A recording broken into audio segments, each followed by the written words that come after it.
2013 നീലക്കുറിഞ്ഞി വ്യാപകമായി പൂത്ത പ്രദേശം ഇപ്പോൾ മണ്ണിടിച്ചും പാറ പൊട്ടിച്ചും നശിപ്പിച്ചിരിക്കുന്നു. ഇതിനിടയിലാണ് അവശേഷിക്കുന്ന ചെടികളിൽ വസന്തം വിരുന്നെത്തിയിരിക്കുന്നത്. ഇത്തവണ അങ്ങിങ്ങായി 1-2 നീലക്കുറിഞ്ഞി മാത്രമാണുള്ളത്. നശിപ്പിച്ചില്ലായിരുന്നുവെങ്കിൽ ചൊക്രാമുടി മലനിരകൾ മുഴുവൻ ചിലപ്പോൾ നീലവർണ്ണമായേനെ.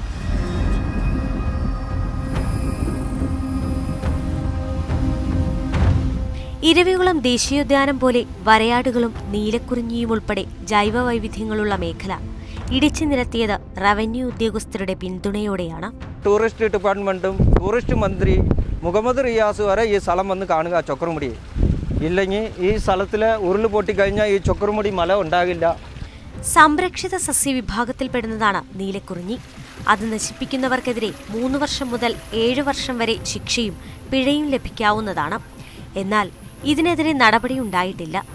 അതേസമയം ചൊക്രാമുടി കയ്യേറ്റവുമായി ബന്ധപ്പെട്ട് ദേവികുളം സബ് കളക്ടർ പ്രത്യേക അന്വേഷണ സംഘം രൂപീകരിച്ചു. പീരുമേട് തഹസിൽദാർ അടക്കം 5 പേരാണ് സംഘത്തിലുള്ളത്. മാതൃഭൂമി ന്യൂസ്, ഇടുക്കി.